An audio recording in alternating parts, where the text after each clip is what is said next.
Coba deh tarik nafas sebentar, gitu ya.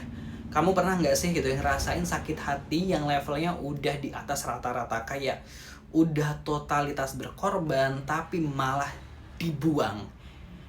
Jangan emosi dulu gitu ya, sabar, sabar, karena kisah yang satu ini benar-benar bikin kita mikir, segila apa sih cinta yang bertepuk sebelah tangan sampai nyawa jadi taruhan. Kembali lagi di Aksa Bercerita atau ABC Aksa Bercerita YouTube channel. Pastinya teman-teman jangan lupa subscribe gitu ya, ambil pelajaran dari setiap kejadian yang kami ceritakan. Terima kasih buat yang udah mau subscribe. Oke, yuk kita mulai. Jadi gini warga, kisah ini datang dari Sleman, Yogyakarta, kota yang katanya romantis, tapi kali ini malah menyimpan tragedi yang bikin geleng-geleng kepala.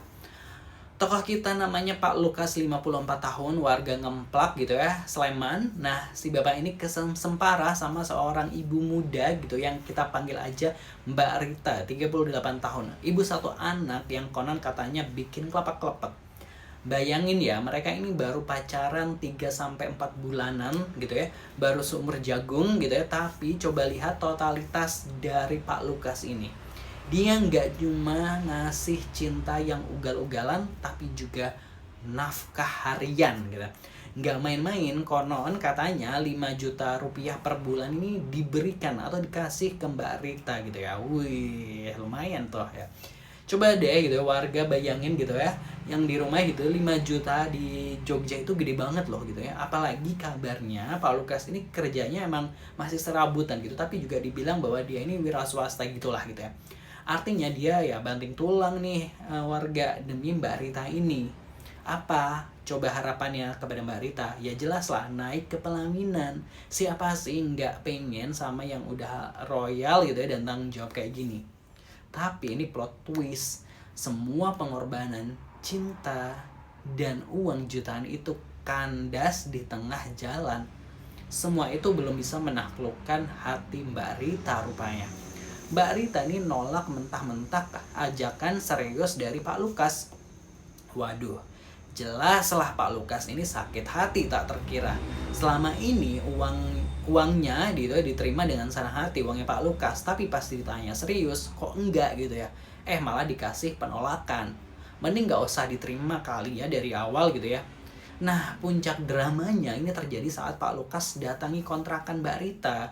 Niatnya sih membujuk agar cinta mereka ini kembali bersemi. Namun, atau mungkin malah mau nagih uang gitu ya, yang katanya udah belasan juta nih atau puluhan juta nih kalau dihitung selama 4 bulan atau 3 bulan itu. Tapi sayang banget, obrolan itu malah berubah jadi cekcok panas, emosi Pak Lukas udah diubun-ubun, akhirnya Mbak Rita dibanting sampai jatuh, dan secepat kilat sebuah pisau dapur langsung mengakhiri semuanya. Duh, ngeri banget ini ya. Leher Mbak Rita ini terluka parah gitu ya. Setelah melihat Mbak Rita tergeletak tak bernyawa, Pak Lukas kabur gitu ya. Tapi penyesalannya ini bikin drama lagi deh.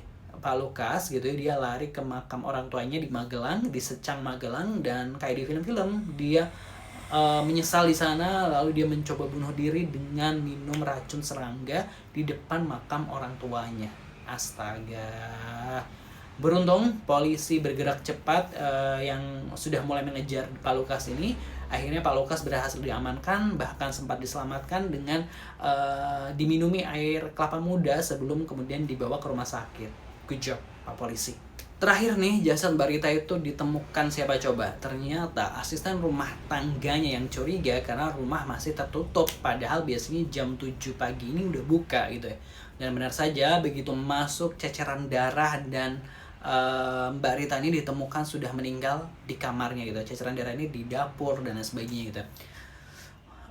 Warga, jadi dari cerita ini kita belajar cinta ini boleh tapi jangan sampai gelap mata gitu ya sekarang gitu ya. Sekarang Pak Lukas harus bertanggung jawab di mata hukum, semua gara-gara rasa sakit hati gitu ya. Dan penting juga agar tak memberikan harapan palsu kepada orang yang sudah effort kepada kita gitu. Kalau emang nggak suka dan nggak mau gitu ya udah tinggalin gitu, tinggalin di awal gitu ya. Jangan minta apa-apa sama dia, karena kita juga nggak tahu gimana orang lain juga sedang memperjuangkan mati-matian buat kita, tapi sebenarnya kita nggak ada rasa. Jadi lebih baik jujur di awal kalau emang nggak mau serius atau nggak suka dan sebagainya, ya udah gitu ya. Intinya jangan memberi harapan palsu ke orang lain gitu. Sakit hatinya ini bisa dalam banget gitu ya.